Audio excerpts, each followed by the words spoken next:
Menjadi orang tua, prinsip dan nilai yang penting. Selamat datang di Ayo Dia Channel. Hari ini, kita akan membahas bagaimana prinsip hidup selaras dengan alam tidak hanya berarti berinteraksi dengan lingkungan kita, tetapi juga menggunakan nalar dan rasio dalam setiap tindakan kita. Orang tua memiliki peran yang sangat penting dalam membantu anak-anak mereka membangun kebiasaan ini.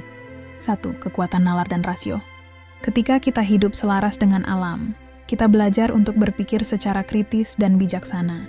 Prinsip ini menekankan bahwa kehidupan yang harmonis bukan hanya tentang menjaga hubungan baik dengan lingkungan, tetapi juga tentang bagaimana kita menggunakan nalar dan rasio dalam setiap keputusan yang kita buat. Orang tua memiliki peran yang sangat penting dalam membentuk pola pikir ini pada anak-anak. Dengan menjadi teladan, orang tua dapat menunjukkan bahwa setiap keputusan, baik kecil maupun besar, perlu dipertimbangkan secara matang. Misalnya, ketika menghadapi masalah, orang tua dapat mengajak anak untuk mendiskusikan berbagai kemungkinan solusi, menganalisis kelebihan dan kekurangan masing-masing pilihan. Proses ini tidak hanya melatih anak untuk berpikir kritis, tetapi juga menanamkan rasa tanggung jawab dalam mengambil keputusan. Dengan cara ini, anak-anak belajar bahwa hidup selaras dengan alam berarti mengakui keterkaitan antara tindakan mereka dan dampaknya terhadap dunia di sekitar mereka. 2. Dikotomi kendali. Kendalikan apa yang bisa kamu kendalikan dan terima apa yang tidak bisa kamu kendalikan. Ini adalah prinsip penting dalam hidup yang perlu diajarkan kepada anak-anak. Dalam dunia yang penuh ketidakpastian, pemahaman tentang dikotomi kendali akan sangat membantu anak-anak dalam menghadapi berbagai peristiwa hidup. Anak-anak perlu diajarkan bahwa tidak semua hal dalam hidup bisa mereka atur. Beberapa peristiwa seperti cuaca, keputusan orang lain, atau bahkan hasil dari sebuah kompetisi, berada di luar kendali mereka. Dengan memberikan pemahaman ini, orang tua dapat membantu anak-anak mengurangi rasa frustrasi dan stres yang muncul ketika menghadapi situasi yang tidak menguntungkan. Orang tua yang menunjukkan teladan dalam hal ini adalah kunci. Misalnya, ketika menghadapi kesulitan, seperti kegagalan dalam ujian atau masalah dalam pertemanan, orang tua dapat berdiskusi dengan anak tentang aspek yang dapat mereka kendalikan, seperti usaha belajar yang lebih baik, atau cara berkomunikasi yang lebih baik. Dengan demikian, anak-anak belajar untuk fokus pada tindakan yang dapat mereka lakukan, bukan pada hal-hal yang di luar jangkauan mereka. 3. Fixed versus growth mindset. Mindset kita adalah kunci untuk membuka potensi kita. Di tengah dunia yang terus berubah, memiliki growth mindset menjadi sangat penting.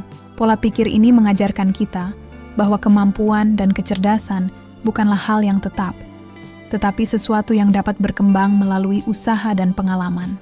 Berbeda dengan fixed mindset, yang menganggap bahwa bakat dan kecerdasan ditentukan sejak lahir dan tidak bisa diubah, growth mindset memberi anak-anak keyakinan bahwa mereka dapat terus belajar dan beradaptasi. Dengan pola pikir ini, setiap tantangan dianggap sebagai kesempatan untuk berkembang, bukan sebagai hambatan. Orang tua berperan penting dalam menumbuhkan growth mindset ini. Dengan memberikan dorongan kepada anak untuk mengambil risiko, belajar dari kesalahan, dan menghargai proses belajar, orang tua membantu anak melihat bahwa setiap usaha mereka berkontribusi pada pertumbuhan. Misalnya, jika anak menghadapi kesulitan dalam belajar, orang tua bisa mengingatkan mereka bahwa kesulitan itu adalah bagian dari proses, dan bahwa setiap langkah maju, sekecil apapun, adalah kemajuan. 4. Ketidakpastian dalam pengasuhan. Apakah kita siap menerima bahwa ada banyak hal di luar kendali kita? Pertanyaan ini menjadi tantangan besar bagi banyak orang tua. Dalam upaya memberikan yang terbaik untuk anak-anak, seringkali kita merasa terjebak dalam keinginan untuk mengontrol setiap aspek kehidupan mereka. Namun, penting untuk menyadari bahwa tidak semua hal dapat kita pengaruhi. Menerima kenyataan bahwa anak-anak memiliki perjalanan dan pengalaman yang unik, yang tidak selalu berada di bawah kendali kita, adalah langkah krusial dalam pengasuhan yang sehat. Setiap anak memiliki kepribadian, minat, dan tantangan tersendiri. Seringkali, kita harus membiarkan mereka mengeksplorasi dan membuat keputusan sendiri, meskipun terkadang hasilnya tidak sesuai harapan kita. Dengan menerima bahwa ada batasan dalam pengaruh kita, orang tua dapat menciptakan lingkungan yang lebih mendukung bagi anak-anak. Ini memungkinkan mereka untuk belajar dari pengalaman, baik yang positif maupun yang negatif. Sebagai contoh, ketika anak gagal dalam suatu kompetisi atau menghadapi masalah dengan teman Alih-alih berusaha memperbaiki situasi, orang tua bisa memilih untuk mendampingi mereka, memberikan dukungan emosional, dan membiarkan mereka menemukan solusi sendiri. 5. Kesetaraan dalam pendidikan. Dalam Stoicism, nalar adalah anugerah yang sama bagi semua. Prinsip ini menekankan bahwa baik laki-laki maupun perempuan memiliki potensi yang setara, dan bahwa akses terhadap pendidikan adalah hak yang harus dijamin untuk semua. Dalam konteks ini, penting bagi kita untuk memberikan kesempatan yang sama, tanpa memandang jenis kelamin. Di dalam masyarakat yang masih sering terjebak dalam stereotip gender, kita perlu menegaskan bahwa semua individu, terlepas dari latar belakangnya, memiliki kapasitas untuk berpikir kritis, menciptakan, dan berkontribusi secara positif. Pendidikan yang adil dan setara menjadi jembatan untuk memastikan bahwa setiap orang dapat mengembangkan potensi mereka dengan maksimal. Dengan memberikan pendidikan yang seimbang, kita tidak hanya membantu individu tumbuh, tetapi juga membangun generasi yang lebih bijak dan seimbang. Setiap anak, baik laki-laki maupun perempuan, harus memiliki akses yang sama terhadap berbagai peluang, dari ilmu pengetahuan hingga seni, dari teknologi hingga kepemimpinan.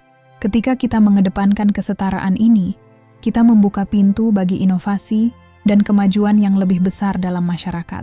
Mengintegrasikan prinsip-prinsip ini ke dalam kehidupan sehari-hari tidak hanya akan membentuk karakter anak-anak kita, tetapi juga akan menciptakan masyarakat yang lebih harmonis. Mari kita bersama-sama membangun masa depan yang lebih baik melalui pendidikan dan teladan yang positif. Jangan lupa untuk like, subscribe, dan bagikan video ini. Sampai jumpa di video berikutnya.